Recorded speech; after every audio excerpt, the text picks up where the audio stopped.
디모데전서 3장 13절 한 절 다 같이 합독하시겠습니다. 시작. 집사의 직분을 잘한 자들은 아름다운 지위와 그리스도 예수 안에 있는 믿음의 큰 담력을 얻느니라. 아멘. 오늘은 본문을 중심해서 직분과 섬김이라는 제목으로 같이 은혜 나누고자 합니다. 우리 두 번 이렇게 고백합시다. 하나님은 예수를 그리스도로 보내셨다. 시작. 하나님은 예수를 그리스도로 보내셨다. 하나님은 예수를 그리스도로 보내셨다. 아멘. 요한복음 1장 12절에 14절에 말씀이 육신이 되어 우리 가운데 거하심에, 말씀이 육신이 되어 우리 가운데 거하심에 그의 영광을 보니 아버지의 독생자의 영광이요 은혜와 진리가 충만하더라. 말씀이 육신이 되셨다. 곧 하나님이 육체를 가지고 이 땅에 오셨다. 말씀이 육신이 되사 우리와 함께 거하시니, 그래서 말씀이 육신이 되셨다 하는 말을 다른 말로 바꾸면 예수가 그리스도로 오셨다. 우리가 흔히들 있지 않습니까? 저도 처음에 교회 다닐 때 예수 그리스도 이름으로 기도합니다. 예수님의 이름으로 또는 그리스도의 이름으로 또는 주님께서 주님 우리를 도와주소서. 근데 그 기독교에서 교회에서 당연히 의당 그렇게 사용하는 용어인 줄로만 알았습니다. 근데 누가 이렇게 정확하게 딱 가르쳐 주질 않으니까 저도 그냥 따라서 한 거예요. 예수 그리스도 이름으로 기도합니다. 어떨 때는 예수님의 이름으로 기도합니다. 맨날 예수님의 이름으로 기도합니다 하니까 또 어떨 때는 그리스도 이름으로 기도합니다. 이렇게 하기도 하고, 그게 정리가 안 됐는데 오늘 이 시간에 확실하게 이걸 어렵질 않아요. 정리합시다. 예수는 하나님의 이름, 그리스도는 그의 직분. 그러니까 하나님이 직분을 가지고 이 땅에 오셨다 이 말이에요. 그래서 말씀이 육신이 되사, 말씀은 로고스란 말이에요. 로고스.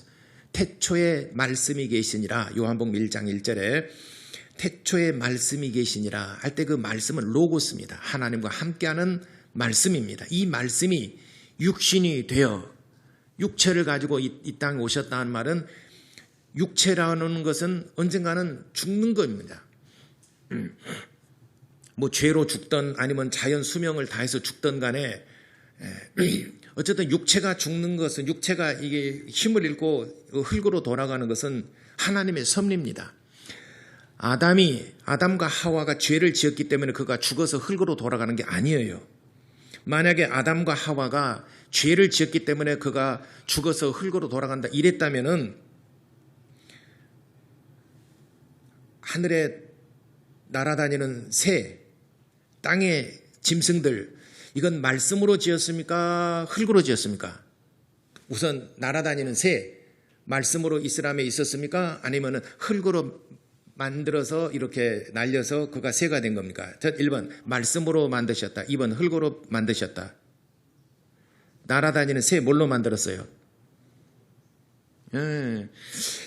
마스크를 쓰니까 도무지 입 모양도 알 수도 없고 웅얼웅얼거리니까 1번 말씀으로 지었다. 2번 흙으로 지셨다. 1번 2번 이렇게 자기 앞에다가 자기만 보게, 내가 좀 알게. 자, 1번 말씀으로 지었다. 2번 흙으로 지으셨다. 창세기 1장에 보게 되면 2장에 보면은 흙으로 만드사 새들을 만드셨고 흙으로 빚어서 짐승들을 만드셨다라고 그랬습니다. 다섯째 날에 새들을 만드실 때도 공중에 돌아다니는 거 다 흙으로 빚어서 만드셨다고 성경이 기록하고 있어요. 한번 시간 되도 시간 되나니까 한번 여러분 꼭 성경 창세기 2장인가 3장 한번 찾아보세요. 거기 보면 우리가 성경이 제일 많이 읽은 성경이 마태복음 1장하고 창세기 1장이지 않습니까? 그래도 잘 안 보여. 그게 흙으로 만드셨어요. 왜 그러면은 새나 짐승들이 다 죽으면 어디로 갑니까? 흙으로 돌아가죠. 이놈들이 죄지어서 흙으로 돌아갑니까? 아니에요. 죄지어서 흙으로 돌아가는 것이 아니라 자기 자연 수명을 다하게 되면 흙으로 돌아가는 것입니다. 우리 육체도 마찬가지예요. 우리 육체도 흙으로 빚었고 새들도 짐승들도 물고기들도 다 흙으로 빚어서 만드셨기 때문에 죄와 상관없이 흙으로 돌아가는 것입니다. 그러면 우리가 죄를 지었기 때문에 우리가 죽는다는 것은 뭐냐? 에스겔서 18장 4절에 기록한 것처럼 죄를 지은 그 영이 죽으리라. 죄를 범하면 그 영이 죽으리라 해서 우리의 영이 죽었기 때문에 하나님을 인식하지 못하고 하나님을 인식하는 그 기능이 영인데 영이 죽어버렸기 때문에 하나님에서 알지도 못하고 또 하나님을 두려워하지도 아니하고 그렇기 때문에 하나님을 섬기지 않습니다. 그런데 말씀이 육신이 되셔서 이 땅에 예수께서 오신 목적이 뭐냐? 딱 한 가지. 우리의 영을 살리려고 오시는 겁니다. 요한복음 6장 63절에 내가 살리는 것은 영이니 육은 무익하니라. 내가 육은 무익하다는 의미가 없다는 얘기가 아니라 살리러 온 것은 내 육체를 살리러 온 것이 아니라 너희의 영을 살리러 왔다. 육체를 살리러 온다면 구약에도 죽은 자가 살아나고 엘리야도 엘리사도 죽은 자를 살렸지 않습니까? 히스기야도 안 죽었구나. 나가다 보니까 너무 많이 나가네요. 어쨌든 간에 죽은 자를 살렸지 않습니까? 그는 하나님께서 말씀을 보내사 말씀으로 주의 종도를 통해서 살리기도 했습니다. 육체를 살리는 것은 하늘에서도 얼마든지 하실 수 있는 것이지만은 우리의 영을 살리는 것은 하나님의 아들이 직접 오셔야 됩니다. 왜일까? 죄의 문제를 해결해야 되기 때문에 그렇습니다. 육체가 살아나는 것은 죄의 문제와 상관없습니다. 그렇기 때문에 불신자들도 살아납니다. 그러나 내 영을 살리는 것은 죄의 문제와 연관이 있습니다. 죄의 문제를 해결하기 전에는 내 영을 살릴 수가 없어요. 그래서 죄의 문제를 해결하기 위해서 하나님이 그의 아들 예수를 보내셨는데 그리스도로 보내셨습니다. 예수가 그리스도가 되셨어요. 그래서 그리스도의 직분을 가지고 오셨는데 그리스도라는 직분이 뭐냐? 죽는다는 것입니다. 죽어야 할 직분이에요. 죽어야 한다는 것입니다. 그래서 예수께서 마태복음 20장 28절에 인자가 온 것은 섬김을 받으려 함이 아니라 오히려 섬기려고 하고 그 섬김이라는 것은 많은 사람들을 위하여 대속물로 주려 함이니라. 그 섬김이라는 건 뭐냐? 많은 사람들을 위하여 대속물로, 다시 말해 대속물이라는 것은 구약시대 어린 양에게 내 죄를 전가시켜서 안수하고 나를 대신해서 그 양이 죽어주는 것입니다. 그리스도께서 예수가 그리스도로 오신 것은 우리의 죄를 우리가 죽어야 되는데 죄는 우리가 지었으니까 내가 죽어야 되는데 우리의 죄를 보라 세상 죄를 지고 가는 하나님의 어린 양이로다. 요한복음 1장 29절에 요한이 예수를 가르쳐 말씀하신 것처럼 예수는 우리의 모든 죄를 대신 짊어지시고 나를 살리시고 그가 죽으시려고 오시는 것, 그 직분이 바로 그리스도의 직분이에요. 세상에서 가장 어느 누구도 할 수 없는 직분은 그리스도의 직분입니다. 이는 예수만이 그 직분을 유일하게 가질 수 있는 것이 바로 그리스도라는 직분입니다. 그래서 예수와 그리스도는 동격으로 우리가 쓰고 있는 겁니다. 왜냐하면 그리스도라는 직분은 예수만이 할 수 있는 직분이기 때문에 그렇습니다. 예를 들어서 제가 목사 안수 받기 전에는 그냥 나병하, 그냥 내 이름이야 나병하. 근데 제가 1993년도에 목사 안수를 딱 받고 나면서부터는 제가 나병하 목사라는 그런 이제 그 직분을 위임받게 돼 직분을 받게 된 거죠. 그래서 그때는 나병하 목사. 그래서 목사님 불러도 저고 나병하 불러도 저고. 그래서 나병하가 목사가 됐다. 그래서 나병하 목사 또는 목사 나병하. 보통 문서에는 목사 나병하 이렇게 쓰고 부를 때는 나병하 목사, 나목사 이렇게 부르기도 합니다. 또는 이름은 떼고 그냥 목사님 부르기도 합니다. 근데 직분을 더 많이 부르죠. 여러분들 부를 때 나병하 이렇게 부른 사람보다도 직분을 더 많이 부릅니다. 목사님 이렇게 부릅니다. 또는 밖에 나가면 나목사님 이렇게 부릅니다. 근데 목사라는 직분은 많은 사람들이 그 직분을 가지고 있습니다. 세상에 저만 목사인 것이 아니라 많은 사람이 목사에 있습니다. 그러나 그리스도의 직분은 오직 예수만이 가지고 있는 유일하신 분이십니다. 그래서 예수는 그리스도이시다. 그리스도는 누구냐? 바로 예수이시다. 나병하는 목사예요. 근데 목사는 나병하는 아닙니다. 뭐 수학에서 말하면 필요 조건, 충분 조건, 필요 충분 조건 뭐 이런 거 있지 않습니까? 그래서 예수는 그리스도이시다. 예수는 하나님의 이름, 그리스도는 그의 직분. 요한복음 1장 14절에 말씀은 하나님이시고 육신이 되사, 육신으로 오셨다는 것은 예수가 그리스도로 오셨다. 말씀이 육신이 되사 예수가 그리스도가 되셨다. 그래서 우리는 예수 그리스도 이렇게 부르는 겁니다. 그래서 예수와 그리스도는 항상 불가분의 관계가 있습니다. 예수는 그리스도시고 그리스도는 예수시고, 나병하는 목사입니다. 그러나 목사는 나병하다. 이게 그건 아니에요. 그런 것처럼 예수는 그리스도시다. 그래서 마태복음 20장 28절에 인자가 온 것은 섬김을 받으려 함이라, 많은 사람을 섬기려고 왔는데, 그 섬김이라는 것은 많은 사람을 위하여 대속물로 주려 하심이라 할 때 그 섬김이라는 단어, 섬김이라는 단어를 주보에 보게 되면은 디아코니아로 돼 있어. 섬김이라는 말이 디아코니아. 헬라어에 보게 되면은 마태복음 20장 28절 보게 되면은 25절에 섬김이라는 말은 디아코니아라고 기록이 되어 있습니다. 디아코니아.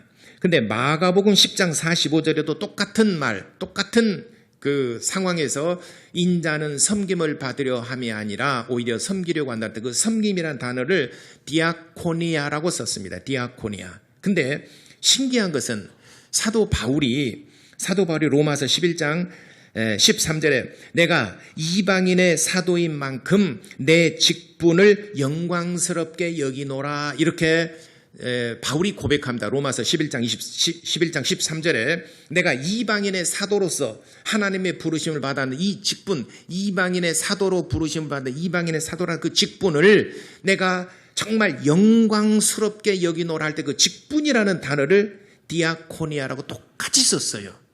사도 바울이 의도적으로 그렇게 쓴 것 같아요. 원래 직분이라는 것은 그 사람의 신분을 얘기하는 거죠. 그래서 마태복음 20장 25절을 보게 되면은 예수님께서 비유를 들어서 말씀했지 않습니까? 세상 집권자들은 오히려 너희 위에 군림하고 너희들을 주관하고 너희들을 부리는 줄을 너희가 알지 못하느냐? 그래서 세상의 직분자들, 세상의 지휘자들, 그 사람들은 군림하고 너희들 위에서 군림하고 너희들을 부리는 줄을 너희가 알지 못하느냐 할 때 그 직분, 그런 세상에서 통념상 말하는 직분은 헬라어로 아르케 또는 아르콘, 이게 그 전미사가 변형된 거고, 그 다음에 티메 또는 텔로스, 이런 말로 쓰고 있습니다. 그러니까 세상에서 말하는 직분이라는 것은 많은 사람들 위에 군림하고 다스리고 지배하는 것을 말하는 것이죠. 그때 쓰는 단어가 아르케, 티메, 텔로스, 헬라어로는 분명하게 구별하고 있습니다. 근데 사도 바울이 내가 이방인의 사도로서 내가 부르심을 받았는데 이 직분을 내가 영광스럽게 여긴다. 그 직분이라는 단어를 예수님께서 내가 인자가 온 것은 섬김을 받으려 함이 아니라 할 때 그 섬기려고 완도할 때 그 섬김이라는 단어와 똑같이 디아코니아라는 단어를 썼어요. 그러니까 섬김이라는 말과 직분이라는 말은 단어가 똑같아요. 사도 바울이 그렇게 의도적으로 그렇게 썼어요. 그래서 신약 성경에 보게 되면은, 그러니까 신약 성경으로 보게 되면은 직분, 우리가 이제 여러 직분이 있어요. 목사의 직분, 여러 모든 직분이 있지 않습니까? 직분과 섬김이라는 것은 똑같아요. 그 섬김은 뭘 말하냐? 예수님께서 희생하는 걸 말한 겁니다. 예수님께서는 자기 목숨을 대속물로 주시는 그 섬김을 말하는 거죠. 그 희생에 자기 목숨을 내던지는, 많은 사람들을 위해서 내가 섬겼다. 자기 희생을 말하는 거죠. 사도 바울이 우리 이 신약교회의 각 직분을 위임받는 건 본인 스스로부터가 내가 직분을 받아 이건 내가 희생하는 것이다. 이방인의 사도로 부르심을 받아서 내가 이방인들에게 복음을 전할 때 많은 핍박과 많은 고난과 환난과 곤고함과 많은 어려움을 당하고 멸시와 천대까지 받는 것은 그건 내가 희생을 당하는 건 내 직분이기 때문에 그렇다. 이것을 내가 영광스럽게 생각한다 라고 고백합니다. 그렇기 때문에 신약 교회의 직분은 높아지는 것이 아니라 오히려 낮아지는 것입니다. 섬김은 낮아지는 겁니다. 자기를 낮추고 그 사람을 내 어깨 위에 세워주는 것을 섬김이라고 말하는 것입니다. 섬김은 위에서 부리면서 군림하면서 나를 섬겨봐라 이게 아니에요. 내가 사람을 어깨 위에 서서 높여주고 내가 그 사람을 높여주는 거, 이게 섬김이에요. 그리스도께서 우리를 살리시고 그분이 대신 죽으셨습니다. 이 단어와 직분이라는 단어가 동일하게 디아코니아라는 단어를 썼다는 것입니다. 이 말은 의도적으로 사도 바울이 교회 안의 모든 직분은 섬김의 직분이다, 세상 사람들처럼 군림하는 것이 아니라 섬기는 직분이다 라고 하는 것을 분명하게 그 단어를 통해서 우리에게 말씀하고 있습니다. 그래서 직분이라는 것은 꼭 반드시 희생의 대가를 지불해야 됩니다. 군림하는 것이 아닙니다. 어떤 명예직이 아닙니다. 세상 사람들은 감투를 좋아합니다. 할 수만 있으면 직장인들의 로망이 뭡니까? 진급하는 것이지 않습니까? 진급하게 되면 더 많은 혜택이 주어져요. 여러분, 과장으로 있다가 부장으로 가고 부장으로 있다가 퇴직하죠. 퇴직하고 또 이사회에서 또 이렇게 이사가 되고 그러게 되면은 벌써 이제 책상부터가 달라져요. 의자부터가 달라져요. 관공서에 가게 되면은 어느 기관의 부서에 예를 들어서 뭐 과장을 지나서 뭐 국장 뭐 이렇게 올라가게 되면은 자기 그 룸이 있어요. 또 파티션 막아가지고든지 룸이든지 이렇게 룸이 있고 벌써 대우가 달라집니다. 그러니까 직장인들의 최고의 로망은 뭡니까? 높은 지위에 올라가는 것, 승진하는 것입니다. 사업은 사람들의 로망은 뭡니까? 돈 버는 거예요. 돈 버는 거예요. 이것도 사회에서 성공하는 것이고 저것도 사회에서 성공하는 것이고 자기가 추구하는 것이 있죠. 어쨌든 간에 그렇게 해서도 성공하고 이렇게 해서 성공하고 해서 돈을 많이 버는 사람도 있고 어떤 사람은 명예를 중히 여긴 사람도 있고 뭐 그렇죠. 다 가치관의 차이고 사람들이 이런 사회에서 다 어우러져서 사는 것이니까 이 사람도 잘한 것이고 이 사람도 다 잘한 것입니다. 근데 그러니까 세상에서 말하는 그 통념상 말하는 그 지위, 직분, 이 직위가 올라간다는 것은 더 많은 혜택이 주어지기 때문에 더 많은 사람들을 위해 군림할 수 있습니다. 그러나 성경에서 말하는 것은 결코 그런 어떤 직분을, 그래서 사도 바울이 의도적으로 디아코니아라는 말을 써서 예수님께서 바로 희생했다라고 하는 예수님 직접 말씀하신 그 단어, 섬김이라는 단어를 가지고 와서 내가 직분이라는 것은 바로 그와 같이 내가 감당한 그와 같은 직분을 내가 영광스럽게 생각하노라. 예수님이 말씀하셨던 그 희생이라는 것과 내게 맡겨주신 직분을 나는 정말 같은 단어를 쓸 수 있다는 것에 대해서 나는 영광스럽게 생각한다라고 고백합니다. 그러니까 세상 사람들은 감투를 좋아합니다. 그러니까 심지어는 세상의 그 감투가 교회 안에서도 들어와 가지고 교회 안에서도 오랜 세월이 지나면은 장로가 되어 권사가 돼야 되고 안수집사가 돼야 되고 그 다음에 또 세월이 지나게 되면은 친구들이 다 장로 권사가 되고 안수집사가 되고 그러면 교회 안에서도 또는 사회 밖의 친구들이나 또는 교회 안에서도 동료들이나 비슷한 연배, 비슷하게 신앙생활하는데 저 사람은 안수집사, 저는 장로가 권사가 됐는데 왜 나는 장로 권사가 안 되고 나는 왜 안 주냐? 라고 어떤 생각하는 것은 자기를 사회적인 어떤 문화적인, 사회적인 어떤 세속적인 그런 관념들을 그대로 가지고 왔기 때문에 감투로 생각하는 겁니다. 교회 직분은 절대로 감투가 아니라 디아코니아라는 것을 기억하시길 바랍니다. 희생의 대가로서 희생의 대가를 지불한 사람들, 그리고 희생의 대가를 지불할 각오가 되어 있는 사람들이 바로 직분을 받는 겁니다. 그 직분이 바로 디아코니아, 희생, 섬김이라는 것입니다.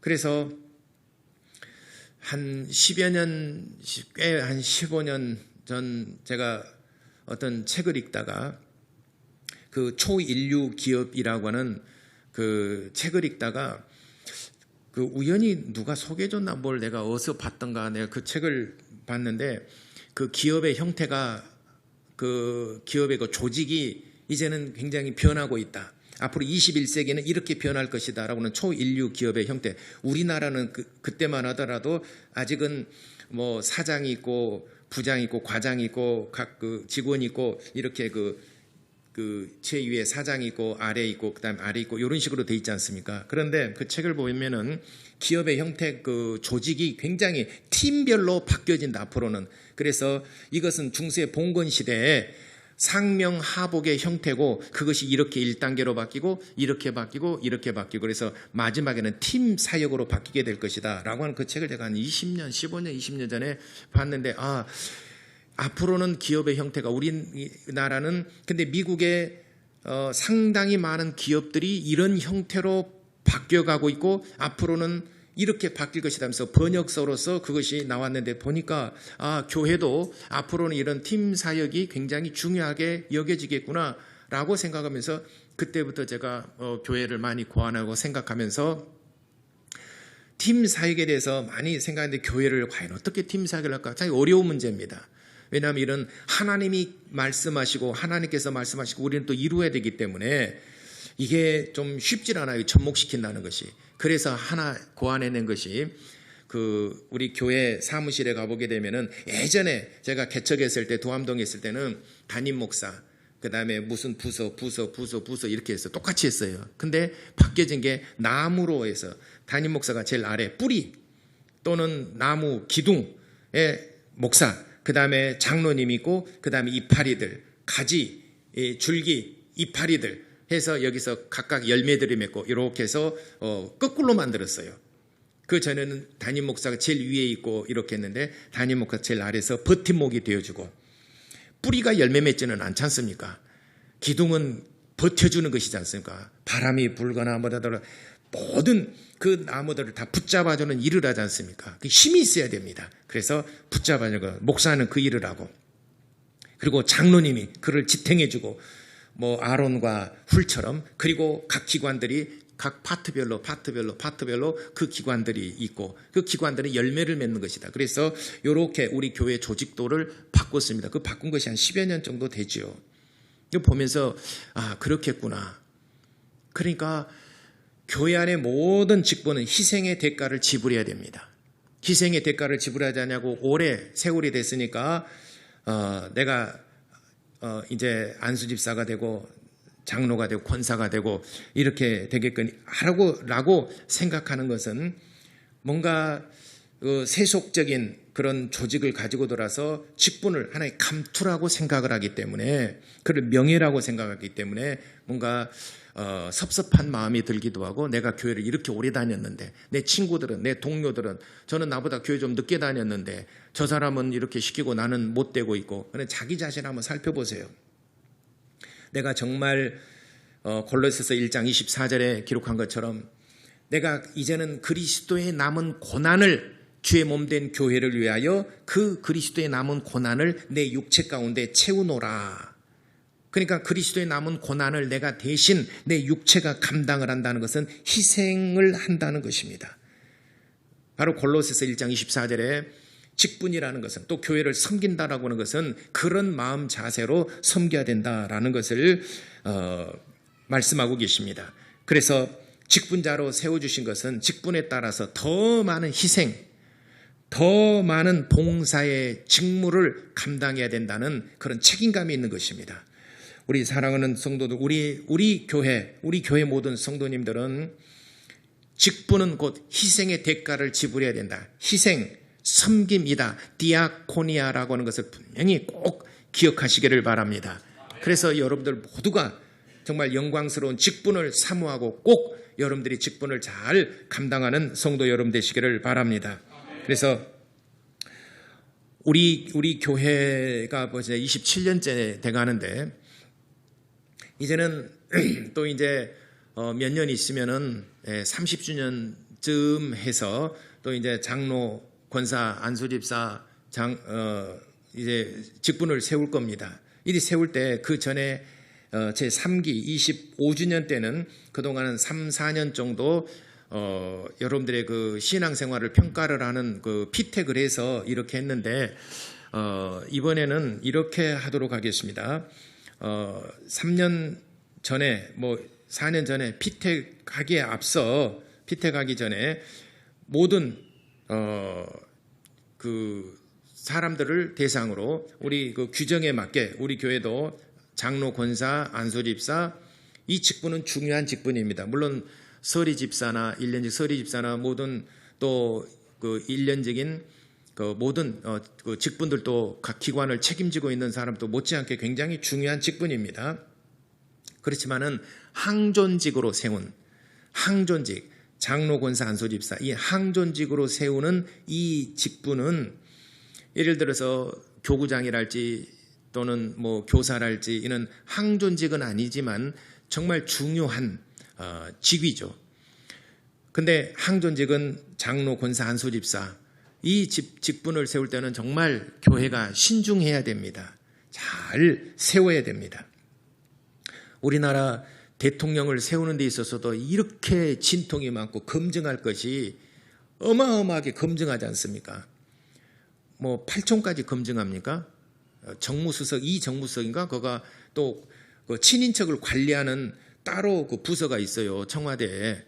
그 정무 2가 그런 그 수석이 그거 하는가요?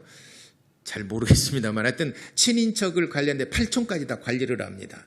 부정과 비리 또는 뭐 적폐되는 것이 없는가 이런 것들을 다 관리를 합니다. 그리고 여러분이 아시겠지만 이제 내년에 대통령 선거가 있는데 대통령 검증하는데 야 정말 참 어렵더라고요. 대통령 되는데 뭐 도덕성뿐만이 아니라 뭐 그 전에서부터 15년 전, 20년 전에까지 막 30년 전에까지 거슬러 올라가는데 그걸 다 캐내는데 그걸 어떻게 알아내는가 모르겠지만은 그래서 제일 무서운 사람이 검찰도 아니고 판사도 아니고 경찰도 아니고 제일 무서운 사람이 누군지 아십니까? 네티즌 수사대. 네티즌 수사대가 제일 무섭습니다. 10년, 30년 전에가 다 거슬러 다 파버린다니까요. 그리고 다 올려버리지 않습니까? 인터넷상에. 검증받을 게 참 많습니다. 우리 교회도 항존직을 세우는 데는 검증할 게 참 많습니다. 그래서 우리 교회도 장로, 권사, 안수집사 규정이 있습니다. 이 규정대로 합한 사람들을 1년 전에 이제 피택하고 그러니까 임직하기 1년 전에 피택을 해서 세우는데 거기에 합당한 사람들을 세우고자 합니다. 어쨌든 우리가 직분자를 세우는 것도 이렇게 신중해야 되고 정말 많이 기도해야 되고 항존직을 세울 때 그리고 예배와 관련해서도 목사도 물론 예배를 인도할 때 모든 예배에 참여하는 자들 온라인상으로 예배 드리시는 분 모든 분들에게 정말 은혜를 끼쳐야 되고 마음에 감동이 되는 설교도 해야 되고 다 은혜를 입게 해야 되는데 그 막중한 책임이 있습니다. 그렇기 때문에 모든 성도들보다도 더 삶이나 윤리적으로나 또 영적으로나 모든 것에 있어서 앞서가야 되고 영감이 있어야 됩니다. 더 많은 기도가 요구되고 더 많은 도덕성 요구됩니다. 똑같질 않아요. 그러니까 그런 것들이 많은 사람들이 또 저를 지켜보고 보고 있지 않습니까? 부담스럽고 참 힘들어요. 그런 것들이 굉장히 부담이 돼요. 힘들다기보다도 항상 부담으로 작용하고 있습니다. 모든 성도들보다 더 많이 기도해야 되고 헌금할 때도 더 많이 해야 되고 모범이 돼야 되고 어쩌 보면 제가 표준이 될 수도 있고 제가 기준이 될 수도 있으니까 새신자들이 새가족들이 교회에 처음에 왔을 때 맨 먼저 보는 게 목사를 보죠. 목사 보는 게 아니라 먼저 성가대부터 보겠구나. 노래 잘한가 못한가 이게 보고 목사의 설교를 듣습니다. 또 찬양 인도자와 더불어서 같이 찬양을 합니다. 교회 분위기를 봅니다. 또 목사의 설교를 듣습니다. 찬양대를 듣습니다. 대표 기도자의 또 기도에 아멘을 합니다. 첫인상은 교회 안내위원들입니다. 그래서 저는 그런 어떤 정말 그 은혜를 끼쳐야 된다는 막중한 책임감. 그래서 월요일만 조금 휴식하고 항상 저는 설교를 준비해야 되고 말씀을 준비해야 되고 더군다나 시간이 다가올수록 주일날 아침에 굉장히 긴장하고 제가 설교한 지가 벌써 30년이 넘었는데 30년이 넘었어도 그냥 나오는 게 아니라 항상 긴장합니다. 여러분 대표 기도할 때 긴장되고 대표 기도할 때 항상 좀 부담이 되지요? 여러분들은 그냥 하는가 보네 오래 하니까 항상 부담될 줄 압니다. 저도 여러분과 똑같은 심정으로 설교합니다. 제가 목사가 설교한 지가 정확하게 말해서 32년째입니다. 제가 설교한 지가. 32년이 됐는데도 항상 제가 부담이 되고 항상 설 때마다 두려운 마음, 항상 부담된 마음으로 섭니다. 어떤 사람은 우리 목사님 입만 열면 그냥 잘 하시잖아요. 안 그렇습니다. 그래서 목사도 예배를 위해서 정말 힘써야 되지만은 또 우리 또 첫인상인 우리 안내위원들이 첫인상이 뭡니까? 친절해야 됩니다. 그리고 복장도 구별되게 단정하게, 그리고 명찰도 차서 구별해, 나는 안내위원입니다 라고 하는 것은 상대방에게 배려입니다. 명찰도 없고 옷도 구별되지 않고 스복 입고 와갖고 안녕하세요 오면 저 사람이 나를 안 사람과 누군가.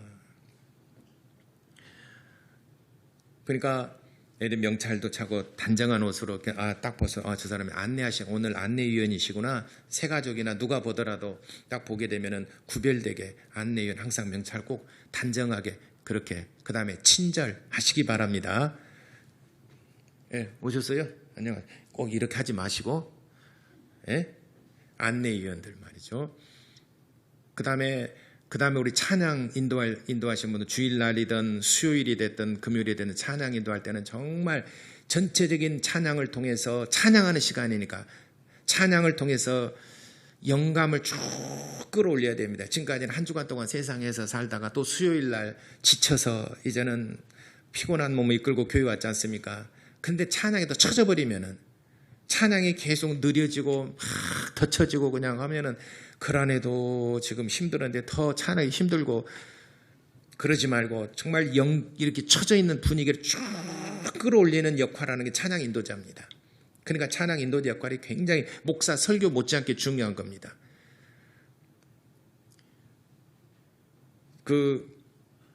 예수님이 오기 전에 메시아가 오기 전에 엘리야가 먼저 와야 하리라 하는 것처럼 요한이 먼저 길을 닦아놨지 않습니까?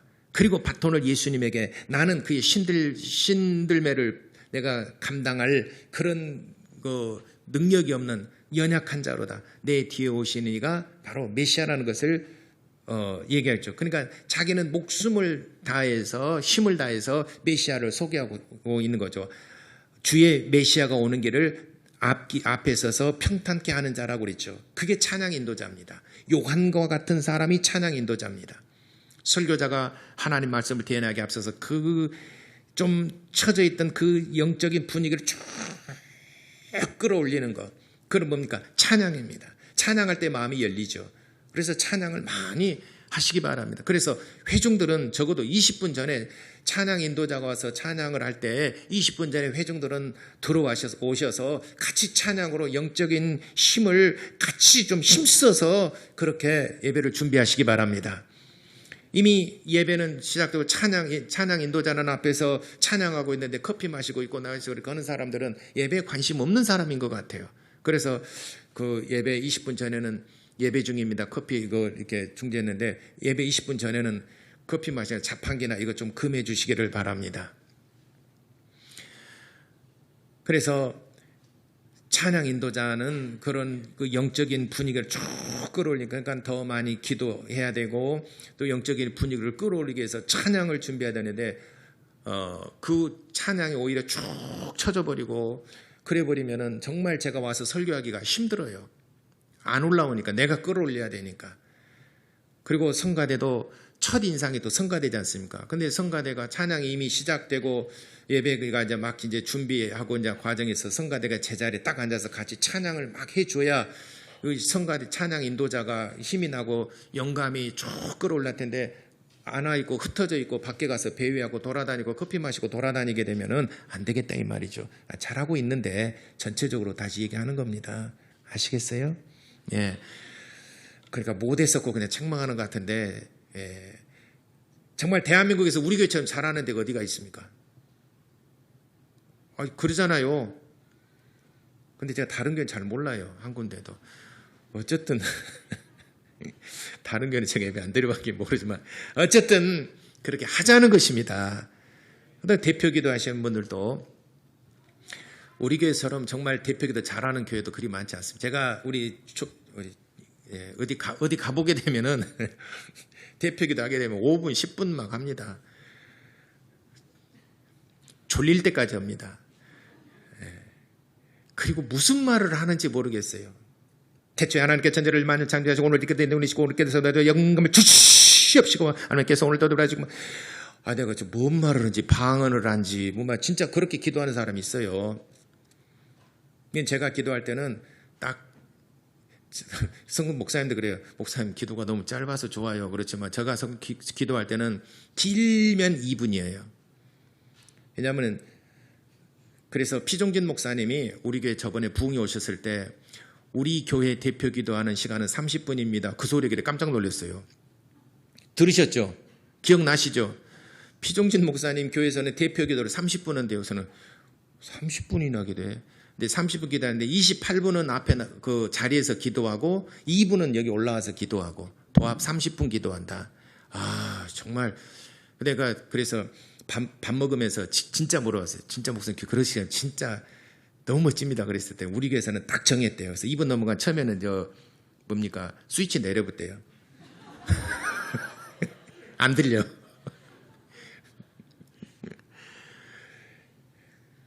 방송실 참고하세요. 예, 알았다고 그렇습니다. 우리 교회도 30분 기도하는데 28분은 먼저 나오셔서 기도하시고 2분은 올라와서 딱 2분 기도. 우리 교회처럼 정말 이게 한 대가 그리 많지 않아요.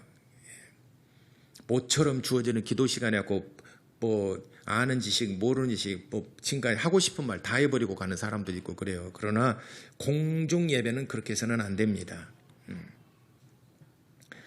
그래서 기도할 때 기도하는 사람이 정말 그 기도가 하나님께 상달되도록 회중 기도지 않습니까? 개인 기도가 아니라 회중 기도지 않습니까? 그래서 기도 시간도 그렇거니와 평소에 여러분 기도하는 습관을 줬어서 기도하는 성도들이 되시기 바랍니다. 그리고 대표 기도가 있다고 하면 한 주간은 특별히 경건의 삶을 사시고 기도하는 삶을 사시기 바랍니다. 한 주간 동안 아무도 기도 안 하고 있다가 왔으니까 기도문 작성하고 평소에 하던 것처럼 그냥 이렇게 와가지고 그냥 하지 마시고 한 주간 동안은 특별히 경건하게 한 주간 동안 특별히 경건한 삶을 사시고 그리고 도저히 나는 이렇게 자신이 없다고 하면 기도하는 가운데 기도문 작성하세요. 여러분이 한 주간 동안 기도하면서 기도문 작성하는 것은 잘하는 것입니다. 그럴 수도 있어요. 그렇게 해서 여러분 기도문을 작성해서 차라리 기도문을 읽는 것이 더 낫습니다. 왜냐하면 이미 한 주간 동안 삶을 통해서 충분하게 기도했으니까. 그러나 기도문 작성할 때 여보 기도문 좀 써봐봐. 그래가지고 써준 거 보고 나서 또 여기저기 좋은 말씀 끄집어다가 작성해가지고 하나님께서 말씀하시기를 이렇게 하지 마시고요. 기도문 작성하더라도 부탁해서 막 여보 작성해줘 봐봐. 내 놀다가 올라와서 읽거나 그렇게 하지 성의 없이 하지 마시고. 근데 우리 교회는 그런 사람 없는데 그 우스갯소리 그런 얘기 하지 않습니까? 장로님이 또 장로 잡아야지. 장로님이 야외 가서 기도하는데 하나님 아버지 은혜와 사랑을 감사합니다 했는데 바람이 불어서 날아가 버렸어요. 여기 기도문 쪽지가 날아가 보니까 하나님 아버지 하나님 어디 계시나이까 어디 계시나이까 기도가 날아가 버렸지 않습니까? 이런 일 하지 말라는 거예요. 우리 교회에서는 한번 그런 일이 있어서 기도문을 딱 작성했는데 2페이지 딱 접어갖고 왔어요. 하나님 아버지나 사는 감사합니다. 딱 해서 오늘 또 말씀을 전하시 우리 목사님에게 영감 주시고 능력 주시기를 바라고 원합니다. 그런데 2페이지부터 읽어버렸어요. 1페이지부터 읽어버렸는데 나는 그래서 나가면서 우리 집사님 기도 정말 은혜스러웠을 테니 목사님 나 2페이지부터 읽어보세요 그래요. 처음에는 예배를 불러주신 것을 감사합니다 하고 2페이지 갈 때 목사님 오늘 또 말씀을 전하셔야 되는데 아니 은혜와 사랑 감사합니다 하고 목사님부터 얘기하길래 나는 또 아이고 이 양반이 또 나를 또 이렇게 특별히 생각해서 기도했곤 했는데 2페이지부터 읽었다네. 어쨌든 이렇게 기도문을 작성하는 것도 결코 나쁜 것은 아닙니다. 그 기도문을 작성하되 방금 말씀드린 것처럼 기도하면서 한 주간 동안 그렇게 하시기를 바랍니다. 그 외에도 여러 가지 있지만은 어쨌든 오늘은 봉사자들 직분자들 성가대도 직분자고 저도 직분자고 또 찬양 인도자도 직분자고 안내위원도 직분자고 모든 직분자들 제가 일일이 나열하지 않더라도 여러분 각자 직분자들은 어쨌든 성도들을 섬기는 직분이다. 내가 희생의 대가를 지불해야 된다. 군림하는 것이 아니라 희생의 대가를 지불하고 섬기는 직위다 하는 것을 항상 섬김이라는 말과 직분이라는 말 동의어 그게 무슨 말이라고요? 다 같이 뭐라고요? 디아코니아. 자막에 한번 써주세요. 또 영상으로 또 온라인 예배 드리는 분들에서 디아코니아라는 말이에요. 한글로 써요. 그냥 언제 헬라어 찾겠어요. 디아코니아라고 하는 말. 이것은 섬김이란 말은 바로 직분. 저 직분은 희생의 대가를 지불하는 것을 예수가 그리스도의 직분을 가지고 있었는데 예수의 직분은 뭐냐? 그리스도의 뭘 하신 분이냐? 죽는 일, 우리를 대신해서 죽어주시는 일이랍니다. 다 같이 기도하시겠습니다. 이 시간에 우리 직분과 그러니까 직분을 사도 바울이 정말 영광스럽게 생각했다는 것처럼 여러분 직분을 정말 사모하시기를 바랍니다. 아직 여러분들이 이제는 교사도 있고 여러 가지 직분이 있어요. 정말 그걸 영광스럽게 생각한다는 바울처럼 우리가 그 직분을 정말 사모하는 자 될 수 있도록 또 희생의 대가를 충분하게 지불할 수 있는 마음의 준비를 하는 우리 사역자들이 되도록 우리 다 같이 기도하시겠습니다.